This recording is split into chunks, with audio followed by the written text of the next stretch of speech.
Toastmasters, there is a saying, falling in love is easy, but staying in love is special. I want to ask you, did you still remember the time when you fell in love with Toastmasters? That was the time when you feel excited to join every Toastmaster meeting. You will learn new things, and then there is an excitement inside your heart. And now you compare to your journey now. Do you still feel the excitement? Or you just do everything, responsibility as role takers, because you need to do that because of your leadership role, or in other case that you feel that you lose interest to complete your project since you think it's not related to your life or your personal goals. How do we maintain to stay in love with Toastmasters? In this panel discussion, we'll learn from 3 panelists. All of them are distinguished Toastmasters.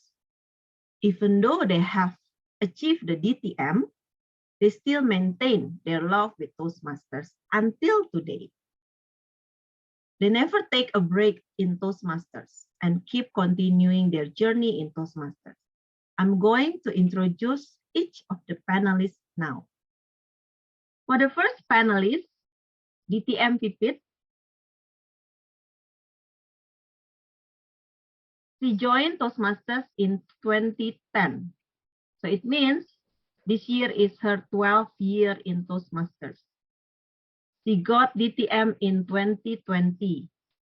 And she became a president for 2 times, area director for 2 times, and division director. Her club was Phoenix, Eagle, and Bineka. Please give applause to DTM Pipit Andriani. Good evening, everyone. For the second panelist is DTM Ayu Anantya. She joined Toastmasters in 2020. So it means this is entering the 3rd year in Toastmasters and got DTM last year in just within 20 months. Wow. Her club is Denpasar Bahasa and Roseburg Speakers and Storytellers. She currently serves as Division G Director. I appreciate your willingness to join us in this very early morning in US. So please welcome DTM Ayu. Thank you, Mala. Hi, Eagle Toastmaster. Good evening. Okay, the 3rd panelist is DTM Alan Ang. He joined Toastmasters in 2013, which means this is the 9th year, almost the 10th year. He got DTM in 2016. His clubs are Brunei Advanced Speakers and Trainers and Coach Advanced. He was the past district director of District 87. His role now is VPPR in his club. Please welcome DTM Alan Ang. Hi, good evening, everyone. Okay, thank you for all the panelists.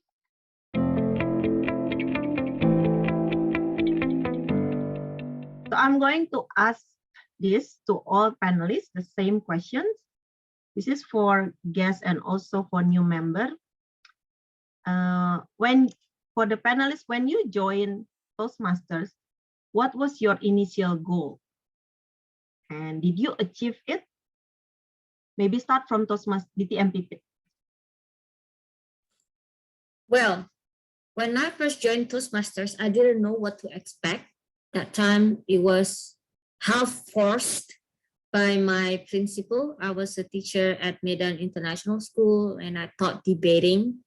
So my principal was a member of Toastmasters, told me, you should join Toastmasters, to learn about public speaking. And I told her jokingly, I already know how to do it. But you should give it a try. I will give you a scholarship for the first 6 months and see how it goes. You can pay yourself after that. And after I got in, I got hooked. And fast forward 12 years, I'm still here. So I didn't really have a particular goal in mind, to give an example, it took me almost 10 years to achieve DTM. That clearly showed that I actually did not have any particular goal, but I'm happy to be a loyal member of Toastmasters. That would be from me. Wow. Thank you, DTM Pipit. How about you, DTM Ayu?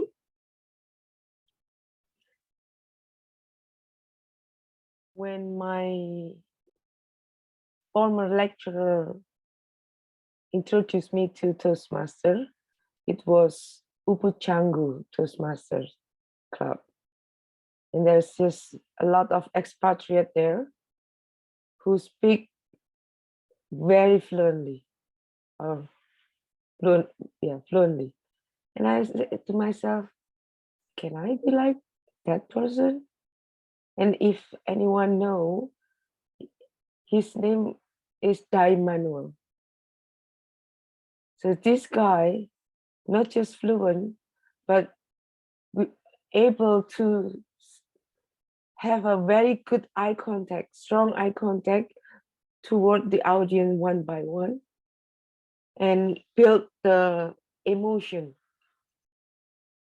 So that was my first impression of Toastmaster. If I join Toastmaster, I can be like him, being in the stage, speak fluently, and make an impact. Thank you, Mala. And so you see your role model there in Toastmasters. Thank you, DTM Ayu. How about you, DTM Alan? Thank you, Mala, for the question. There are two things that I look out for when I joined Toastmasters. Number one was able to articulate my thoughts clearly. And number two was being able to provide a constructive feedback without hurting someone else's feeling. The reason why I wanted to improve on this too was because I was a insurance sales agent. And, you know, as an insurance sales agent, there are a lot of things that you need to learn how to say in order to close a deal. And particularly as a life insurance agent, sometimes you wanted to explain things in a more layman's term, which is something that I'm not able to. So everything becomes very technical. And when I mentioned about giving constructive feedback, right? So you would have clients asking you, so, you know, I don't think I need insurance. And then probably I'll answer them, but you will die one day.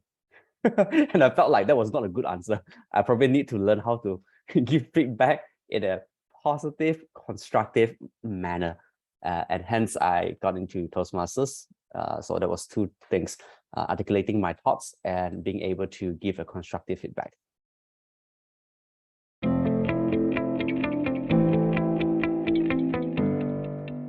Now, for DTM Pipit, even though you feel you were forced, but you keep on being a loyal member and even achieving DTM. Do you think pursuit for DTM is important for all members? I wonder whether you asked the right person. Just to be clear, when people say I fall in love with Toastmasters, actually, to be honest with you, I don't really fall in love with Toastmasters as itself, as a brand. What I fall in love with is actually with the people who join Toastmasters. So I think the people who join Toastmasters are the people I aspire to be. I know they are busy. They're just crazy busy, but they still find time to actually better themselves. And I like to hang out with this type of people, and it's been a privilege to know many of them. All throughout 12 years in Toastmasters, maybe I have around 600 friends from Toastmasters alone and from all over. So that's the best part about being in Toastmasters. You have great network ready, and not just an ordinary network. This is network of people who are overachievers in their own way, in their own lives. And that's what keeps me going. And whether or not DTM is important, I think it really depends on what line of job you're in, I would say. Like in my job, if I get a certificate as a DTM, that would help a bit, right? But it doesn't really raise my salary, something like that, right? However, the skills that you get out of Toastmasters or the program from DTM program track, things like that, I think will be really beneficial to, you know, better the quality of yourself, I would say. So not just in public speaking, but also in leadership, because you deal with many different people. So DTM Alan Ang is, of course, was the district director. So he had to deal with a lot of different type of people you can possibly imagine, and everyone worked on volunteer basis. No one gets paid. Everyone even had to pay. So that type of experience is something that is probably unheard of outside Toastmasters, or the challenges are tremendous. And I think after getting a certain position in Toastmasters, you will come out of it a different person. So even for me as a division director, after I became division director, I became much more patient than before. Even my husband could tell. Like I used to be, you know, easily got mad or something. And then after division director, I was totally calm. I've seen this before. I heard this before. So it will be fine. So I think personally, the personal growth for me from Toastmasters is more important than the TTM. But if you can get it, why not? So that would be fun.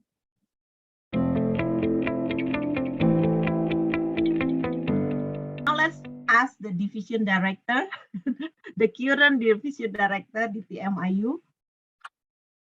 So do you think it's important to pursue for DTM, and how do you see yourself different after joining Toastmasters? I will say it is quite important to pursue distinguished Toastmaster, not for the title, but for the experience. After achieving or reaching the title of DTM, I realized one thing. I paused a minute at the time, and I realized, okay, DTM doesn't mean I'm the best. DTM doesn't mean I speak fluently, because when I'm a DTM now, but still have struggled in speaking fluently. It means completing some requirement, serving that person, or the person who achieved DTM has served certain position. And through those experiences, I realized, I never know, I found something new in me. I always thought that I'm a big procrastinator. But when there is a lot of job, I get more effective. So the busier I am, the more effective I am. Who would thought that I am better when I have too many jobs? That's good to know.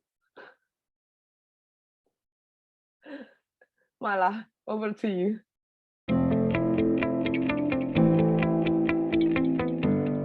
And for DTM Alan, what do you think about you see yourself, and then also have you, do you think it's important for us, because DTM is like the highest title, and it is supposed to be the goal also for the Toastmaster members?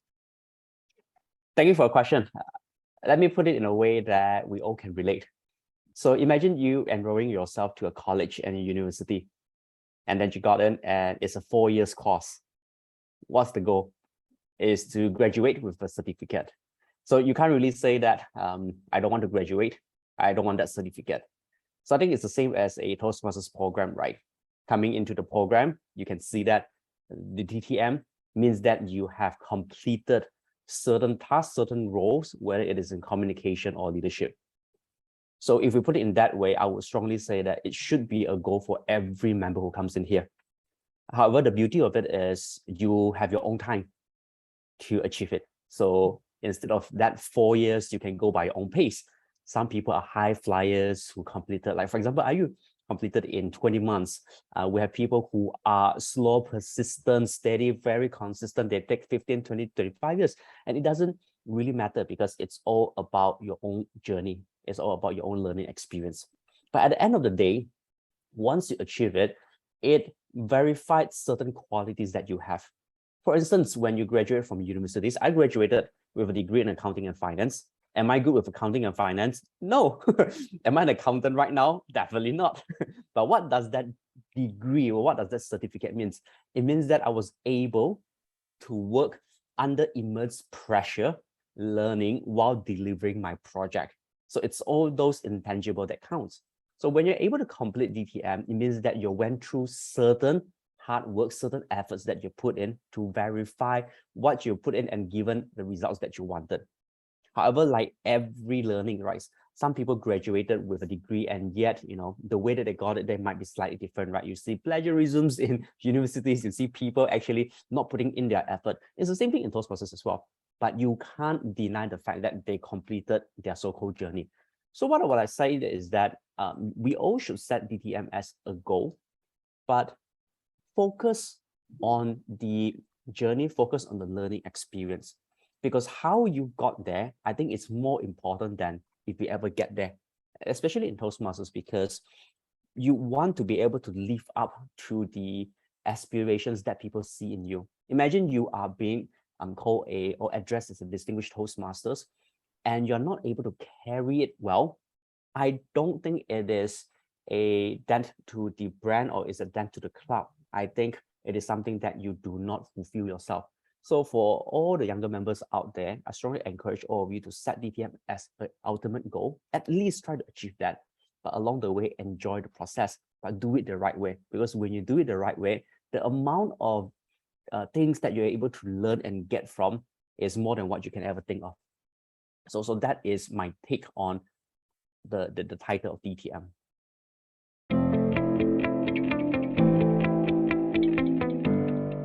So for DTM, Alan, you said this is about the completing project, and please enjoy the process.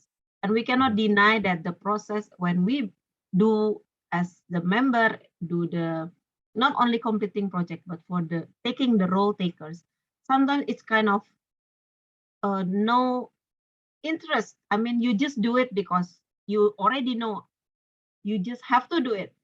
So we need something, or we need like how to make us more enthusiastic or to stay in love with, even though just doing the counter or just do the timer and everything. How can we learn from those role players? I think the mindset is very important. If you go into every meeting and you take every role just as the other week, then the learning wouldn't be that fulfilling. So let me give you an example. Even if I were to take an counter role today, before I introduce my own role, I would ask myself, at this current moment right now, what do I need to improve as an individual when it comes to having much filler words? Let me give an example, Mala. You are a facilitator, you're a moderator for a session today. This morning, I've just done my first moderations for a national dialogue. So it's our Brunei National Maritime Day. And it's something that is a milestone for myself. Now, I have done moderations in Toastmasters, but it is a platform that allows me to make mistakes, right? Sometimes I fail to address someone, I fail to do a good summary and all those. But this morning, I don't have that luxury. And there were a lot of 11 hours incidents. The event was supposed to be 1 in the morning and the other sessions in the afternoon. But somehow the afternoon session was pushed in the morning. So I had back-to-back moderations and I only knew about it 1 minute before the second session started. So why am I bringing this up is because if it was not for Toastmasters, where in different meeting, you had to learn different role, you wouldn't have that confidence to be able to cater to these impromptu situations. Every questions that you ask as a moderator is a table topic masters. You're asking the right questions to get the right feedback. A table topic evaluators would be, for example, whatever my panelists gave me as an answer, I will need to pick up the gist of it and able to summarize it. That's a table topics evaluator. As a grammarian, as an art counter, it's how I carry myself and ensure my language is short, simple, and succinct in such a way that it brings clarity. So all of this experience comes from the countless hours of practice by taking role in Toastmasters Club. What hurt me the most is actually when I go to a Toastmasters meeting and I can see that sometimes we have members who take the roles for granted, right? And they will say, it's just a timer role, nothing much. But do you know timer role is one of the most important? Today moderation was for 1 hour. By the 55th minute, I could see the organizer was putting a timeout sign to me, and I knew I had to stop. If I had not been trained in Toastmasters, I would have went over time, because to me, time is not the essence. But in Toastmasters, we've been taught time is of essence. So I hope I'm able to share with every one of you how important every single role mean to you. Maybe now you don't see it, the benefit, but I can assure you, when the time comes and when it matters the most, you will be so grateful that you actually took on this role and you actually gave all your best. And I mean all your best in every single time you take it. So that's my take. Back to you, Mala.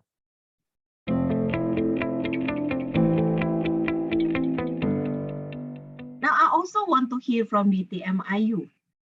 It seems that you are always being enthusiastic starting from the beginning, and now you try to facilitate even taking a role as a division director.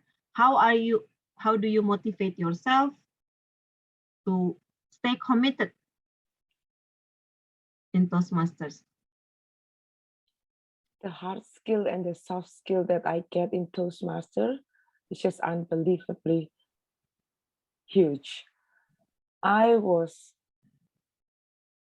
not able to, I'm not a technology savvy.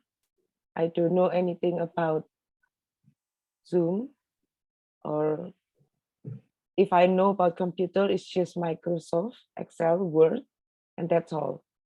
But now, still some challenge, but because reputation and being a Zoom master, that's all that give me confidence with whatever I do. And if I don't know anything or something, I can always ask my fellow Toastmaster.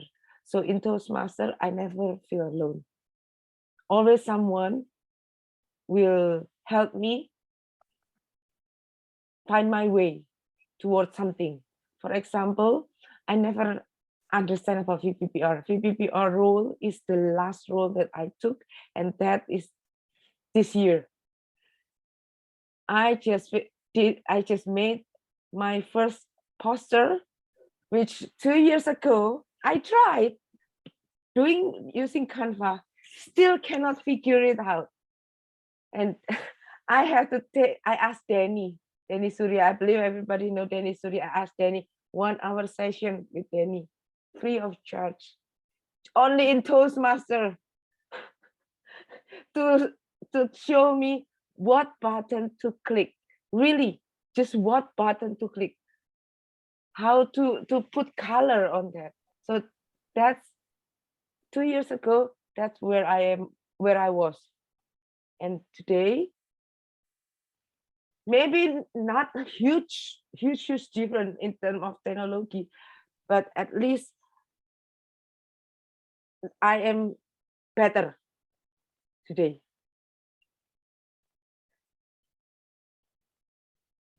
That is the last experience that I have in Toastmaster. Previous than that, I cannot count anymore.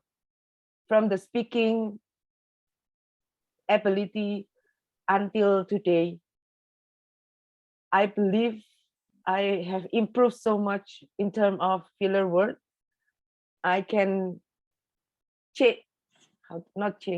replace my filler with a lot of pause. But still, you can see I pause so many just to avoid filler. So everybody different, but I know every step I take, I think about it, or the famous word, the trend word now is mindful. And when I do everything mindfully, that make me, that's why I stay here in Toastmaster and stay in love, because every time I know I'm learning something, I learn something, including from you, Mala. Thank you, DTM IU.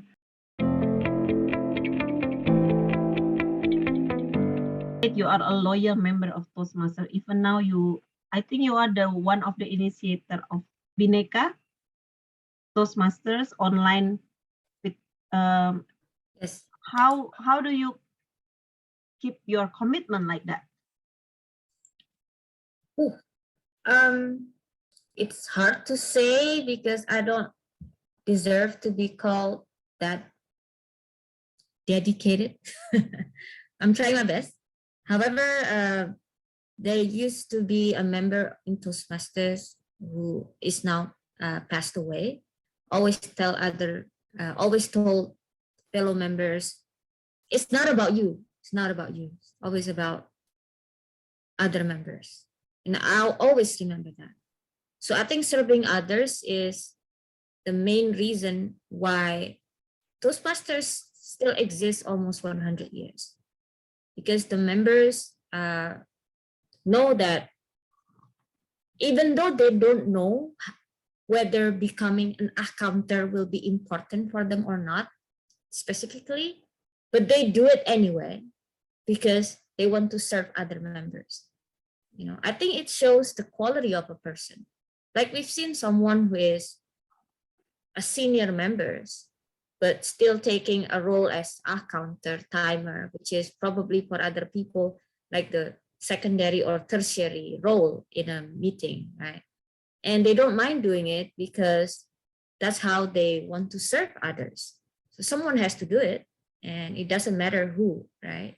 No one is senior enough to refuse a certain role. That's why whenever I see someone in Toastmasters who come to meetings only to deliver speeches, I usually think, oh, the person hasn't grasped the essence of Toastmasters just yet. Because this person just want to, do it for their own benefit, I would say. Just want to deliver speech and then never be heard of again. And then when there's an open slot, want to deliver speech and never want to take a role. I actually believe that they haven't grasped the actual essence and nature of Toastmasters.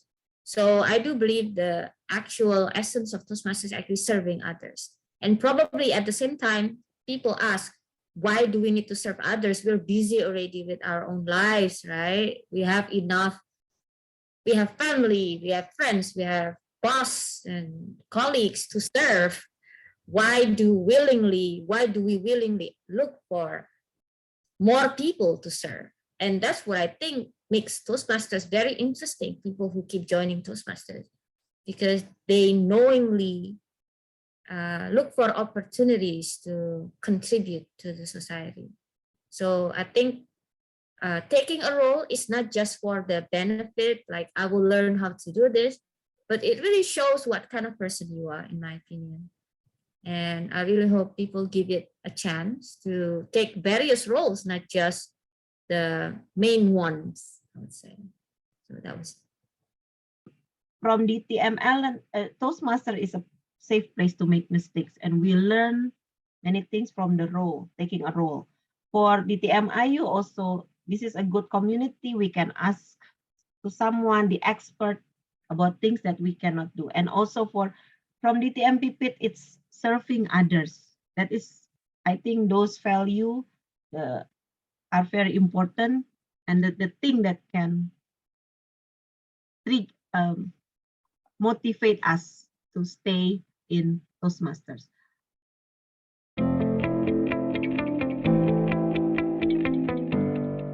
So if you can say, if you want, because sometimes guests keep on coming to the Toastmaster meeting, and maybe they can involve only in table topic.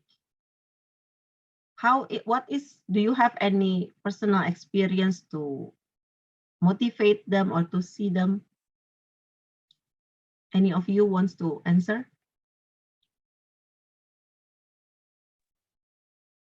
Okay, I was counting 1, 2, 3 in my heart. If no one and no one turn on your mic, I will. Okay, so I think people can sense the vibe, whether a certain club is welcoming or not. So it's really something which is not science or rocket science. Yeah, I would say. So you will find it in your heart what to say or what to do when you have that welcoming vibe. So when you see someone has stopped speaking before 1 minute, don't just let them stop. For example, ask for more encouraging questions. Like maybe the person is stuck. Don't let the person get stuck and be embarrassed about it. Knowingly, they speak under time. So keep asking questions, encourage the person to speak more, and don't make them feel embarrassed. That's really important. Even though they make mistakes, keep encouraging them in the chat box, and then share that I also messed up in my first table topic, right? This is everyone's story. So nothing to be, something like that. Even when someone usually asks, can I say it in Bahasa? Well, if that was the only way to go, then it's okay, right? So try to be more welcoming and less judging. I know there was a senior member in Toastmasters who was very judgmental, I would say, even to a new person, and suddenly make a correction about the grammar, about this and that. And in my opinion, there is a time and place for that.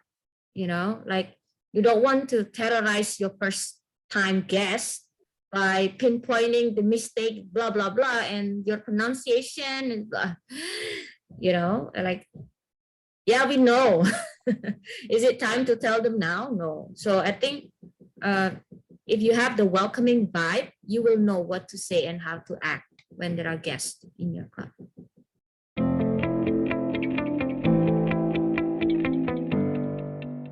What best to do when there's time we lose our motivation? Any panelist wants to? Well, I know Ayu cannot answer that because Ayu never loses her motivation. So she doesn't have any experience about this one. But I think Alan can answer. No, I think I told Pipit once. So yeah, that's true. Okay, I counted 4, 5, 6, so nobody answers, so I'm gonna answer that. Okay, two ways you can look at this. So number one is there are definitely times that Toastmasters member will lose motivation. I think it's something normal. I don't think that is a sin, so we shouldn't feel guilty about it. So I think that's the number one thing we all should remind ourselves. I don't think losing motivation is a bad thing. For example, when I was young, I wanted to be a doctor. I said, I wanted to be a doctor. 3 years later, I said, Mom, I don't want to be a doctor. I want to be a lawyer. 2 years later, I said, I don't want to be a lawyer. I want to be a mathematician. So does it mean that I'm losing my motivation? I am. Is it a bad thing? Not necessarily true. I think in life, we are adjusting ourselves and trying to find better goals or goals that more suits to our need or what we really wanted to achieve. So that is the first thing, understanding that losing motivation is not a bad thing. Do not feel guilty about it. So that's number one. Number two, instead of looking for motivation, try to find what inspires you. I think in Toastmasters, it is always good that you have someone to look up to. But I think it's also very important to ask yourself, if I were to put all my effort in here, where can I go? 5 years from now, what would be the better version of myself? How does it look like? So Michael, you might ask yourself, 5 years from now, how would Michael be? Michael right now could be a newer member. 5 years from now, would Michael be leading the whole district as a district director? Would Michael be someone who goes to region as a region advisor? Would Michael be someone who becomes the next world champion public speaking? So ask yourself, who do you want to see in the future? And once you have that, I think instead of having a motivation or instead of finding motivation, you would inspire yourself to say that I want to be that particular person. I want to be that hero of myself.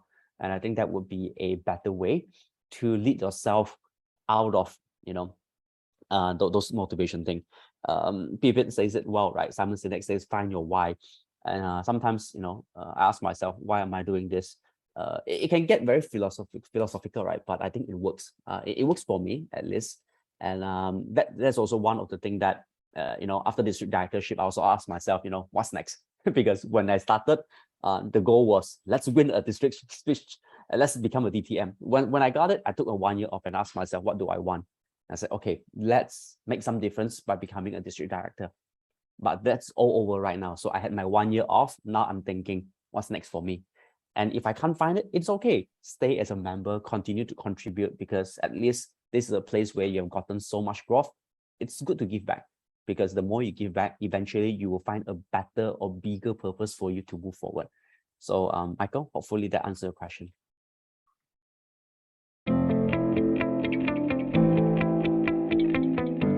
So for the audience, do you agree that we learn a lot from these panelists? Yes, right? So as a closing, I can sense that the more DTM, or the more you stay in love with Toastmaster, actually you also becoming, you have a mindset of serving others or to give back. And this is also the safest place to make mistakes. This is the community. You can grow together in your own pace, in your time. And then you can always ask someone, and you know that you are not alone. That in Toastmasters, we can develop ourselves. And I really hope that all of us here, the members, you can stay in love in Toastmasters. And for the guests here, you can start falling in love with Toastmasters. With that, we conclude this panel discussion. Let's give applause for these 3 panelists. And I return the control back to you, Tom.